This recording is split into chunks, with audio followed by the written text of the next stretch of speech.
पिछले वीडियो में हमने इस पेज को बनाया था स्टोर यूज़र डेटा .js और इस पेज से हमने इन तीनों इनपुट फील्ड की वैल्यू को हमने PHP पेज में भेजा था store user underscore data .php नाम से। और हमने पिछले वीडियो में यह भी बात किया था कि इस पेज को हम आगे आने वाले वीडियो में बनाएंगे। तो आज की इस वीडियो में हम इसी पेज को बनाने वाले हैं। तो ओके गाइस, इस पेज को बनाते हैं। इस पेज को बनाने के लिए पहले आपको रूट फोल्डर में एक PHP नाम की फोल्डर बना लो और इस PHP फोल्डर के अंदर एक store user underscore data .php नाम की एक फाइल बना लो। ओके, इसके बाद फाइल के अंदर मैं PHP को शुरू कर देती हूँ। तो गाइस, इस पेज में हमें क्या करनी है पहले एक बार देख लीजिए आप। हमने इस पेज से हमने इस पेज के अंदर 3 इनपुट फील्ड का वैल्यू भेजा था। इन 3 इनपुट फील्ड का नेम, ईमेल और पासवर्ड। तो इस पेज में हमें इस तीनों वैल्यू को रिसीव करनी है, नेम, ईमेल और पासवर्ड को। तो हम इस पेज में इन वैल्यूज़ को इन प्रॉपर्टी के माध्यम से रिसीव कर सकते हैं, नेम, ईमेल और पासवर्ड के माध्यम से। तो इनको रिसीव करने के लिए पहले पोस्ट सुपर ग्लोबल की इस्तेमाल कर लीजिए। इसके बाद यहाँ नेम पास कर दीजिए। अब यहाँ नेम क्यों पास किया, क्योंकि इस नेम इनपुट फील्ड की वैल्यू जो है ये नेम प्रॉपर्टी में असाइंड है, इसलिए हमने यहाँ नेम पास किया है ताकि इस नेम इनपुट फील्ड का वैल्यू यहाँ रिसीव हो जाएगी। ओके, तो ईमेल और पासवर्ड को भी रिसीव करते हैं। ईमेल को पासवर्ड करने के लिए उसका प्रॉपर्टी का नाम है ईमेल और पासवर्ड की पासवर्ड। ओके, ठीक है, तो इतना तो हो गया गाइस। अब इन तीनों को मैं किसी वेरिएबल में असाइन कर देती हूँ।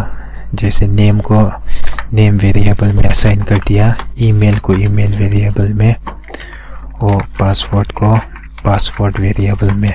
ओके, ठीक है गाइस। अब देखिए गाइस, हमने इन तीनों वैल्यूज़ को तो रिसीव कर लिया, लेकिन यहाँ देखिए गाइस कि ये तीनों वैल्यूज़ इनक्रिप्ट होके इस पेज में जा रही है। और हमने अगर ऐसे ही डेटाबेस में इसको स्टोर कर दिया तो ये इनक्रिप्टेड फॉर्मेट में ही डेटाबेस में स्टोर हो जाएगी। तो हमें इनको डिक्रिप्ट भी करना होगा। तो PHP में डिक्रिप्ट करने के लिए आपको बेस 64 अंडरस्कोर डिकोड इस मेथड का यूज़ करना होगा आपको। तो सॉरी, मैं इसको यहाँ ऐसे बंद कर देती हूँ। ओके, तो ये हो गया। अब इसको भी underscore decode base 64 underscore decode के अंदर डाल देती हूँ। सॉरी, यहाँ थोड़ा गलत हो गया। Okay, base 64 underscore decode. Okay, ठीक है गाइस। तो ये हमने इस नेम, ईमेल और पासवर्ड को रिसीव कर लिया और इन तीनों को डिक्रिप्ट भी कर लिया है। तो हम अब इन तीनों वैल्यूज़ को डेटाबेस में स्टोर करेंगे। तो गाइस डेटाबेस में स्टोर करने के लिए पहले हमें डेटाबेस तो बनाना होगा। तो डेटाबेस बनाने के लिए आप यहाँ local host slash php myadmin ये लिख दीजिए।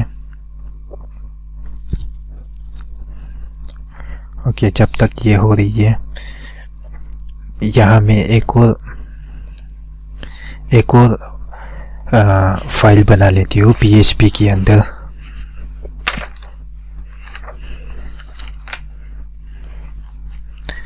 PHP के अंदर मैं एक और फाइल बना लेती हूँ गाइस, डेटाबेस के नाम से। Okay, database .php। ओके, और यहाँ PHP शुरू करके बंद कर देती हूँ। अब ये फाइल मैंने क्यों बनाया है ये आपको पता चल जाएगी, लेकिन पहले डेटाबेस में चलते हैं और एक डेटाबेस बना लेती हूँ। तो डेटाबेस का नाम मैंने YouTube_CRUD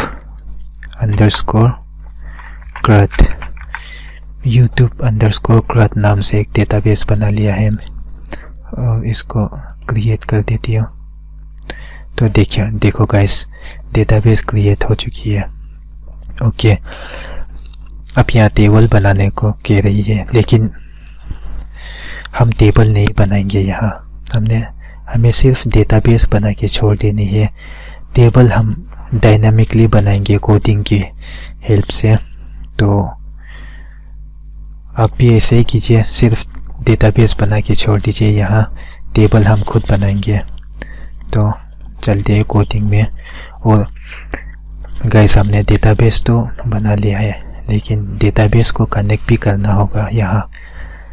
तो डेटाबेस को कनेक्ट करने के लिए न्यू MySQLi इस मेथड के अंदर पहले पैरामीटर होगा लोकल होस्ट, जो हमारी होस्ट का नाम है। इसके बाद दूसरा पैरामीटर होगा यूज़र नेम, जो कि बाय डिफ़ॉल्ट रूट होती है, और पासवर्ड तीसरा पैरामीटर में पासवर्ड जो कि एम्प्टी है, और चौथा पैरामीटर जो डेटाबेस का नाम होगी। तो डेटाबेस का नाम है, हमने अभी बनाया है YouTube_CRUD। ठीक है गाइस, तो डेटाबेस से कनेक्शन एस्टेब्लिश कर लिया है हमने। तो इसको एक वेरिएबल में रख देती हूँ मैं, db नाम के एक वेरिएबल में। ओके, तो मैं यहाँ if पास करके चेक करती हूँ कि db के अंदर से connect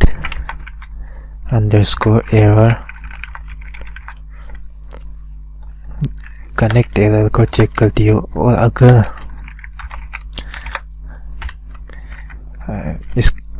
इस कोड का मतलब अभी समझाती हो, failed to connect to database। Okay, तो गाइस, यहाँ हमने डेटाबेस को कनेक्शन एस्टेब्लिश करके एक वेरिएबल में रख लिया है, db नाम की वेरिएबल में।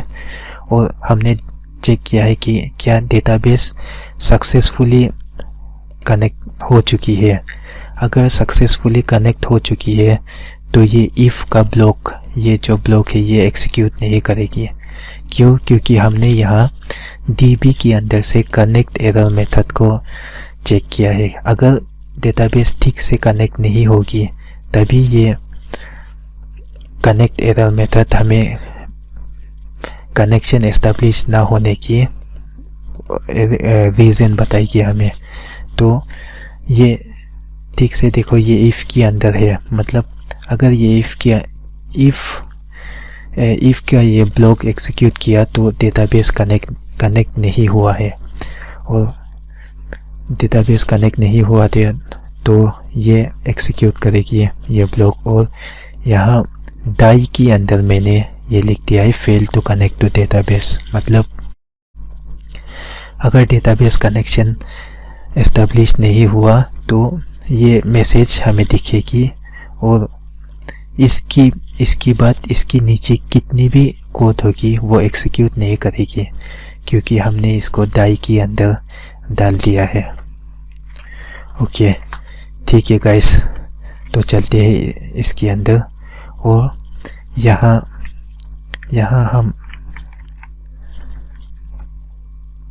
हम गाइस डेटाबेस की जो फाइल है इसको हम लिंक करते हैं इस पेज में। तो इसको लिंक करने के लिए सिंपली आप रिक्वायर के अंदर बस डेटाबेस का कनेक्शन एस्टेब्लिश होने का ये फाइल, इसका पाथ यहाँ डाल दीजिए। तो ये फाइल इसी फाइल के पास है, आप देख सकते हैं। तो मैंने सिंपली यहाँ database.php ये पास कर दिया, तो बस ये database.php फाइल इस पेज में लिंक हो जाएगी। ठीक है गाइस, तो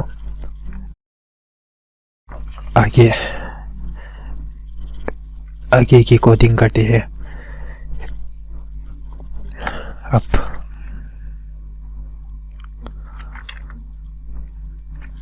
ठीक है, तो मैं यहाँ एक SQL का एक क्वेरी लिखती हूँ। यहाँ मैंने लिख दिया select all columns from users। Okay, और इसको मैं एक वेरिएबल में डाल देती हूँ। क्वेरी नाम का एक वेरिएबल बनाया, इसके अंदर मैंने ये SQL का क्वेरी डाल दिया है। और इस SQL के क्वेरी की मतलब है select all columns from users, मतलब यूजर्स टेबल में से सारी कॉलम्स को सेलेक्ट कर लो। तो अब इस क्वेरी को रन करने के लिए db वेरिएबल के अंदर से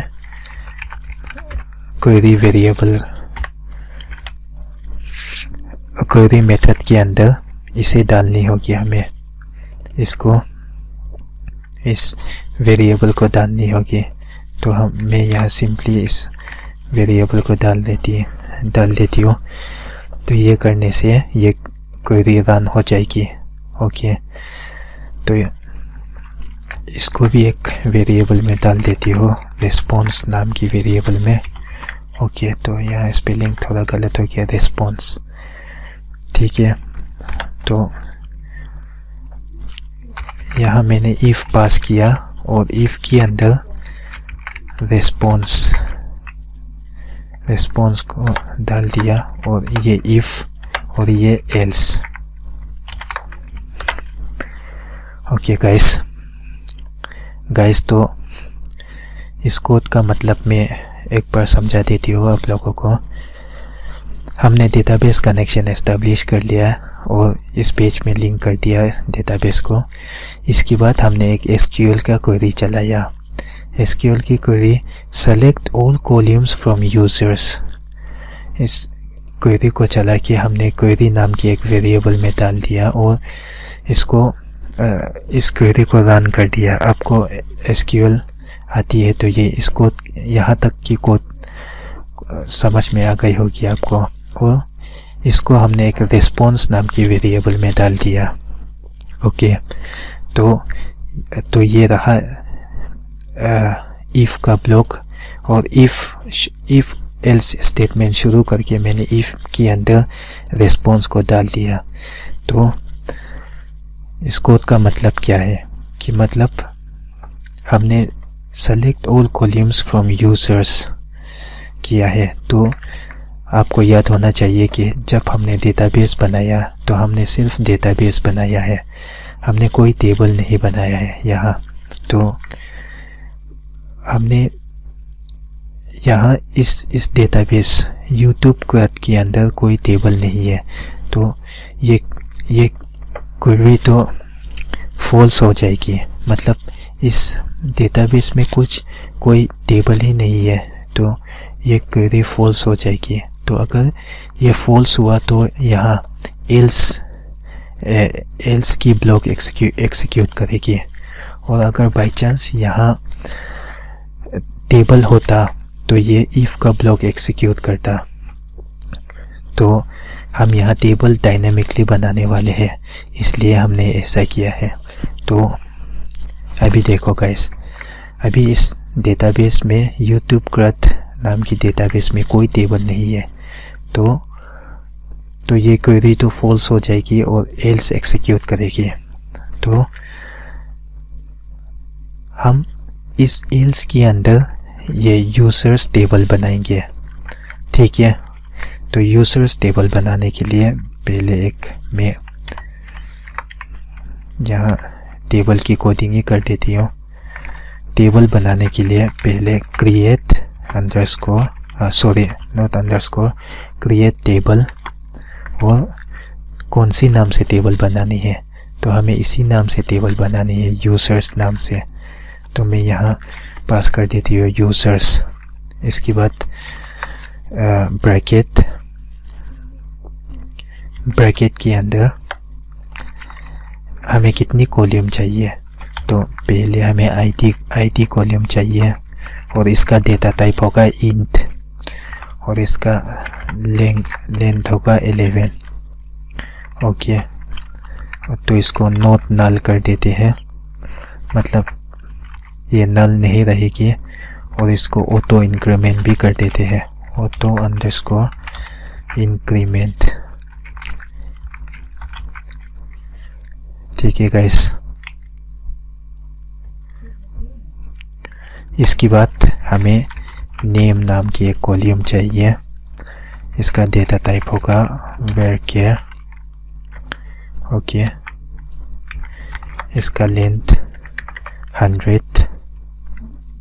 ओके, इसके बाद हमें एक ईमेल नाम की एक कॉलम चाहिए, और इसका भी डेटा टाइप होगा varchar, और इसका भी लेंथ होगा 100, ठीक है। इसके बाद एक और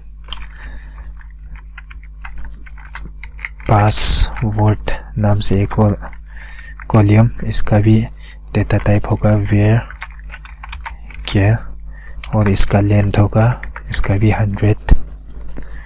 ओके, अब यहाँ पे एक और कॉलम चाहिए हमें, तो मैं यहाँ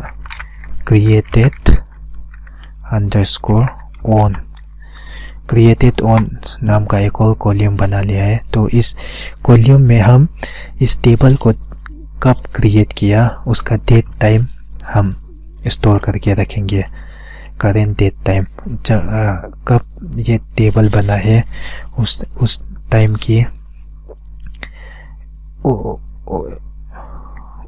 की करेंट टाइम को हम स्टोर करके रखेंगे। तो ये करने के लिए पहले हमें डेट टाइम लिखना है यहाँ, और इसके बाद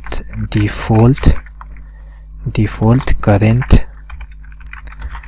underscore time stamp, current time stamp ये लिख देनी है। इसके बाद अब इस आईडी को प्राइमरी की बनाना होगा हमें। तो प्राइमरी की बनाने के लिए प्राइमरी की, और इसके बाद इस आईडी को यहाँ पास कर देती हूँ, आईडी स्मॉल लेटर में होगी। ओके, ठीक है गाइस। तो देखिए गाइस, हमने एक टेबल बनाई है यूजर्स के नाम से, और इसमें एक पहला कॉलम है आईडी, इसका डेटा टाइप है इंटीजर, दूसरा कॉलम है नेम, तीसरा ईमेल, पासवर्ड और क्रिएटेड ऑन। और इसमें जब ये टेबल क्रिएट होगी उसका डेट टाइम यहाँ स्टोर होगी। ओके, तो इतना कर लिया। अब इस इस क्वेरी को रन करना होगा हमें। तो रन करने के लिए सिंपली db वेरिएबल के अंदर से अब गाइस आप देख सकते हैं कि यहाँ मैं पहले से db वेरिएबल लिख रही हूँ। यहाँ भी मैंने db वेरिएबल लिख के क्वेरी मेथड को पास किया है। तो यहाँ कहीं पे भी आपको db वेरिएबल नहीं दिखेगी। तो एक्चुअली db वेरिएबल इस database.php फाइल के अंदर है, ये देखिए। लेकिन हमने इस पेज से लिंक कर दिया है यहाँ, इसलिए हम db वेरिएबल को इस पेज में भी यूज़ कर सकते हैं। ओके, तो db के अंदर से क्वेरी को पास कर देती हूँ और इसके बाद यहाँ मैं क्रिएट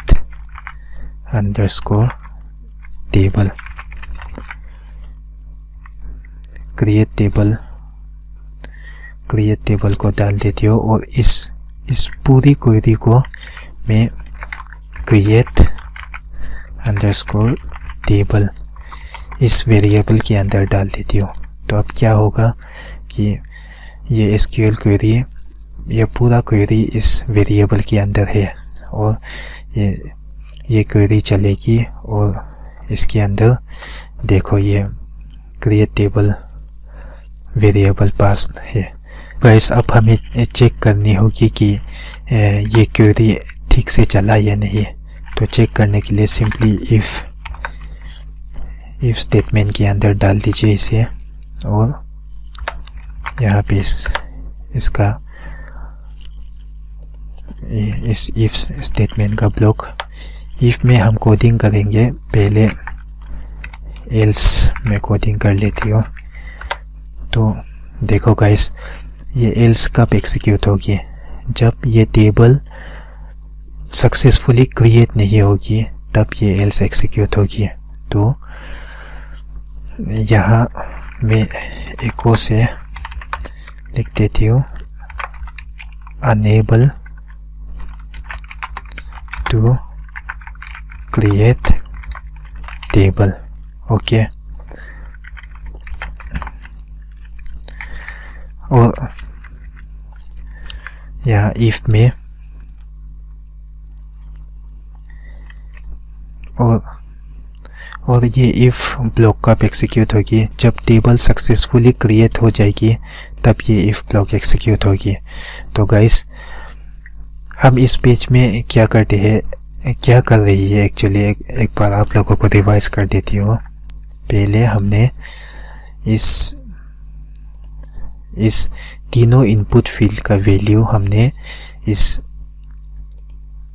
पेज में लिया था यहाँ, और इस पेज के माध्यम से हमने इस PHP पेज को सेंड किया और तीनों इनपुट फील्ड का वैल्यू, और हमने इस पेज में रिसीव किया। और हम ये तीनों वैल्यू को हम डेटाबेस में स्टोर करने वाले हैं।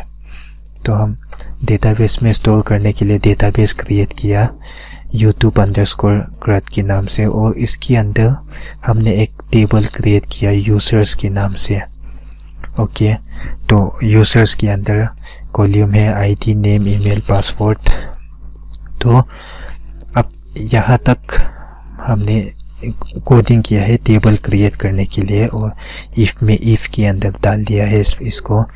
तो ये इफ का ब्लॉक तब एग्जीक्यूट करेगी जब ये टेबल यूजर्स नाम की टेबल सक्सेसफुली क्रिएट हो जाएगी।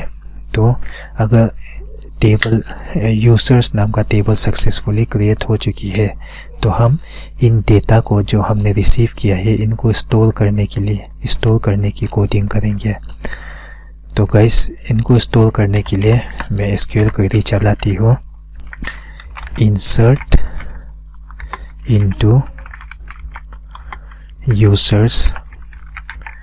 ओके, और कौन सी कॉलम में इंसर्ट करनी है हमें वो यहाँ पास करेंगे। तो देखिए गाइस, इस कॉलम में स्टोर करनी है हमें नेम में। तो नेम में हम यहाँ नेम को ऐसे पास कर देती हूँ और इसके बाद ईमेल में स्टोर करनी है हमें, तो ईमेल को ऐसे पास कर देती हो। इसके बाद हमें पासवर्ड कॉलम में स्टोर करनी है, तो ठीक है, पासवर्ड में ऐसी यहाँ पास कर देती हो। इसके बाद वैल्यूज़, क्या वैल्यू स्टोर करनी है इन तीनों टेबल, यूजर्स टेबल की इन तीनों कॉलम के अंदर क्या वैल्यू स्टोर करनी है वो हम यहाँ लिखेंगे। तो पहले हमें नेम को स्टोर करनी है। यहाँ देखो, ये नेम टेबल के यूजर्स टेबल के अंदर नेम कॉलम है ये। तो नेम में क्या स्टोर करनी है हमें, यहाँ यूजर्स यहाँ जो नेम टाइप करेगी वो स्टोर करनी है हमें। तो यूजर्स यहाँ जो टाइप करेगी वो कहाँ है, वो इस वेरिएबल के अंदर है। हमने यहाँ रिसीव किया है, देखो।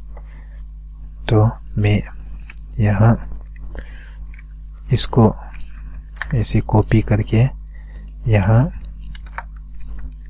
ऐसे पास कर देती हो। तो नेम नाम की कॉलम में या यूजर्स जो टाइप करेगी वो यहाँ इस कॉलम के अंदर सेट हो जाएगी। इसके बाद दूसरा कॉलम है, दूसरा क्या कॉलम है, ईमेल। तो ईमेल में क्या स्टोर करनी है, यूजर्स जो टाइप करेगी वही स्टोर करनी है हमें। तो यहाँ भी मैं ईमेल डाल देती हूँ। और तीसरा कॉलम में हमें पासवर्ड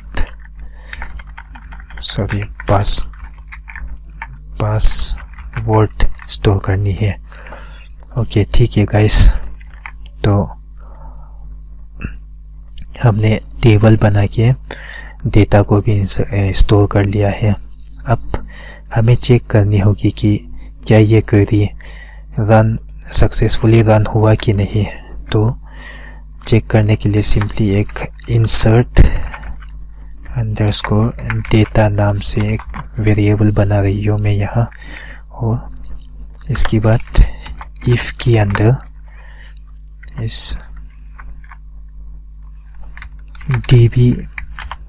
db वेरिएबल के अंदर से हम क्वेरी मेथड को पास करते हैं और इस इंसर्ट अंडरस्कोर डेटा इस वेरिएबल को डाल देती हो यहाँ। इसके बाद एको करती हो। ओके, अभी के लिए ये इफ ऐसे ही छोड़ दीजिए और एल्स में कोडिंग करते हैं। तो एल्स कब एग्जीक्यूट करेगी गाइस, जब ये क्वेरी ठीक से नहीं चलेगी तब एल्स एग्जीक्यूट करेगी। तो अगर ये क्वेरी ठीक से नहीं चला तो इसका मतलब तो ये है कि यूजर्स टेबल में डेटा इंसर्ट नहीं कर सकते। तो इसमें हम मैसेज दे देंगे unable to insert data. Okay, लेकिन इफ का ब्लॉक कब एग्जीक्यूट करेगी, जब डेटा सक्सेसफुली इंसर्ट हो जाएगी। तो सक्सेसफुली इंसर्ट हो जाएगी तो ये इफ का ब्लॉक एग्जीक्यूट करेगी। तो इसमें हम मैसेज दे देंगे डाटा इंसर्टेड। तो ठीक है गाइस, जब ये सक्सेसफुली इंसर्ट हो जाएगी डेटा तो ये मैसेज आएगी। और अगर किसी कारण की वजह से डेटा इंसर्ट नहीं हो पाए है तो ये मैसेज आ जाएगी। ओके, तो गाइस हमने टेबल बना लिया है। अब इस कोड को मैं एक बार फिर से समझाती हूँ गाइस। हमने तीनों वैल्यू को रिसीव कर लिया है। रिसीव करके एक एसक्यूएल क्वेरी चलाई है हमने। ओके, इस एसक्यूएल क्वेरी में हमने select all columns from users, मतलब यूजर्स टेबल में से सभी कॉलम को सेलेक्ट कर लो, ये क्वेरी चलाई है। और इस रिस्पॉन्स को इफ के अंदर डाल दिया है। तो अगर ये यूज़र्स टेबल ही डेटाबेस के अंदर यूज़र्स टेबल ही नहीं हुआ तो ये एल्स एग्जीक्यूट करेगी, और अगर यूज़र्स टेबल नहीं हुआ तो ये एल्स एग्जीक्यूट करेगी और यहाँ टेबल क्रिएट हो जाएगी और यहाँ डेटा भी इंसर्ट हो जाएगी। लेकिन अगर टेबल ऑलरेडी मौजूद है पहले से, अगर टेबल पहले से ऑलरेडी मौजूद है तो हम सिर्फ टेबल और यूज़र्स टेबल क्रिएट नहीं करेंगे, बल्कि सिर्फ यूज़र्स टेबल के अंदर डेटा ही इंसर्ट कर देंगे। तो डेटा इंसर्ट करने के लिए सिंपली हम यहाँ से लेकर यहाँ तक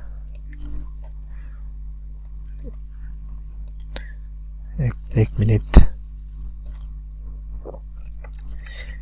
यहाँ से लेकर यहाँ तक इस कोड को कॉपी करके पेस्ट कर देंगे। ओके गाइस, तो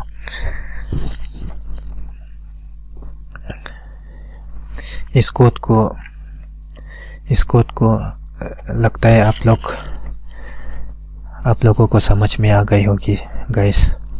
अगर टेबल मौजूद नहीं हुआ तो पहले टेबल क्रिएट होगी, इसके बाद डेटा इंसर्ट होगी। लेकिन अगर पहले से टेबल मौजूद हुआ तो सिर्फ डेटा ही इंसर्ट होगी। तो एक बार मैं आपको दिखा देती हूँ। इस एप्लीकेशन में ऑलरेडी पहले से बनी हुई है ये एप्लीकेशन, तो यहाँ पे एक बार आपको दिखा देती हूँ। देखो गाइस, पहले से एक अब ये यूट्यूब क्राट ये अलग अभी जो हम बना रही है इसका है, और ये क्राट डेटाबेस वो पहले से बना हुआ है। तो इसमें इसके अंदर भी एक यूज़र्स नाम की टेबल है। तो देखो इसमें कुछ भी वैल्यू नहीं है, लेकिन इसमें टेबल है गाइस, इस डेटाबेस के अंदर टेबल है। तो मैं जब यहाँ पे कुछ भी टाइप करके ऐड कर देती हूँ, तो इस डेटाबेस के अंदर देखो, इस डेटाबेस के अंदर देखो गाइस, वो सारी डेटा स्टोर हो चुकी है। लेकिन अगर मैं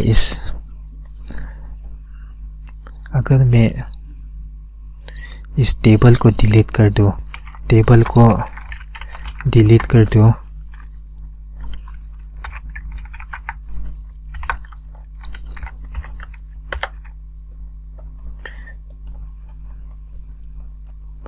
अगर मैं देखो गाइस, मैंने इस क्राट डेटाबेस के अंदर से यूज़र्स टेबल को डिलीट कर दिया है मैंने। ओके, तो अभी इस डेटाबेस के अंदर कोई टेबल नहीं है। देखो टेबल बनाने को कह रही है, लेकिन मैं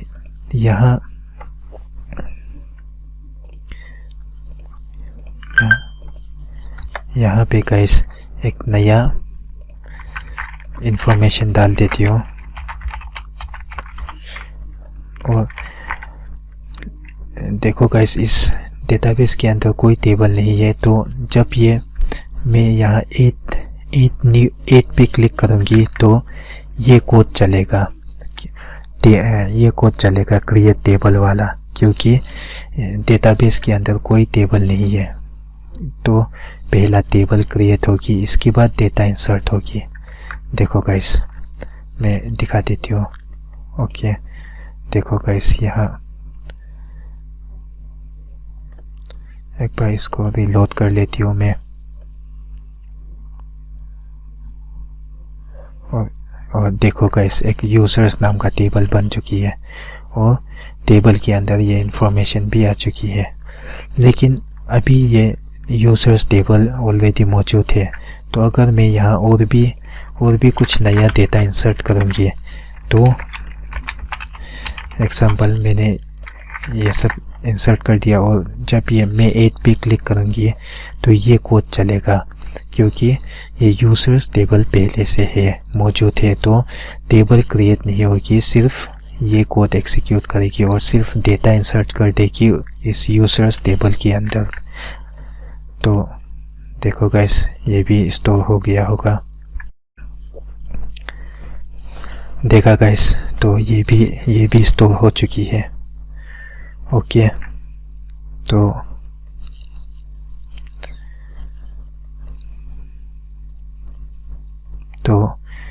ओके गाइस, आई होप कि आप लोगों को समझ में आ गई होगी। तो एक बार डेटा इंस्टॉल करके देखते हैं।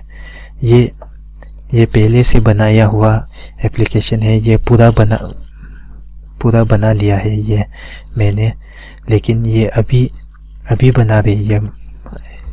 लेकिन ये एप्लीकेशन हम अभी बना रही है। ओके, तो इसके अंदर चेक करके देखते हैं। एक बार इस कैश को डिलीट कर देती हूँ। पहले इस डेटाबेस, अभी हम जो बना रही है वो इस डेटाबेस के अंदर है। तो इस डेटाबेस के अंदर आप देखिए, कोई भी यहाँ टेबल नहीं है। तो मैं ऐसे ही कुछ लिख देती हूँ यहाँ, सौरभ। ओके, और sa@gmail.com एग्जाम्पल, और पासवर्ड कुछ भी लिख देती हूँ और ऐड कर देती हूँ। ओके, तो हेलो गाइस, पिछले वीडियो में एक छोटी सी गलती हो गई थी, इसलिए टेबल बनाने के लिए थोड़ी सी दिक्कत हो रही है। तो आप स्टोर यूज़र data.js पेज में आ जाइए और यहाँ पे .submit इवेंट पास किया था हमने पहले। तो आप वो पहले कुछ ऐसा होगा, सबमिट इवेंट। तो आप इस सबमिट इवेंट को हटा के क्लिक इवेंट को पास कर दीजिए यहाँ। और हमने पहले रिस्पॉन्स को एग्जामिन करके अगर डाटा इंसर्टेड हुआ तो पेज को रिलोड कर दिया और क्रॉस आइकन पे क्लिक कर दिया था। तो आप इन तीनों लाइंस को कमेंट कर दीजिए, और बस टेस्टिंग करने के लिए कि डाटा टेबल क्रिएट हुआ कि नहीं और डाटा इंसर्ट हुआ कि नहीं, ये देखने के लिए बस अलर्ट के अंदर रिस्पॉन्स को पास कर दीजिए। ओके, तो बस ये करने से ठीक हो जाएगी। तो एक बार हमारी एप्लीकेशन को टेस्ट करके देखते हैं। एक बार रिलोड करके मैंने कैच को भी डिलीट कर दिया। तो गाइस, आप देख सकते हैं ये है हमारा डेटाबेस यूट्यूब कर्ट। अभी यहाँ कोई टेबल नहीं बना है। तो एक डाटा इंसर्ट करके देखती हूँ। मैं ऐसे ही नाम लिख देती हूँ और ईमेल p@gmail.com एग्जाम्पल के लिए, और पासवर्ड कुछ भी टाइप करके ऐड कर देती हूँ।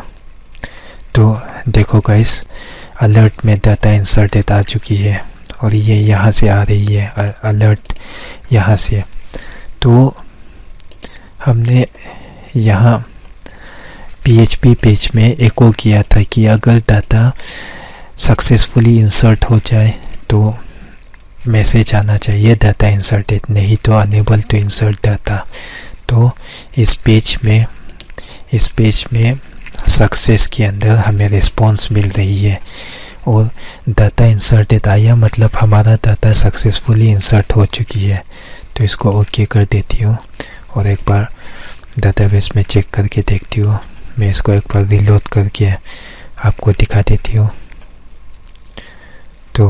तो गाइस देखिए, हमारा YouTube_कर्ट डाटाबेस के अंदर यूज़र्स नाम की टेबल बन चुकी है और इसके अंदर डेटा भी आ चुकी है, ID 1 प्रियंका p@gmail.com और ये पासवर्ड, और ये क्रिएटेड ऑन। तो डेट और टाइम और ईयर दिखा रही है यहाँ। तो थैंक यू गाइस, मिलते हैं अगले वीडियो में।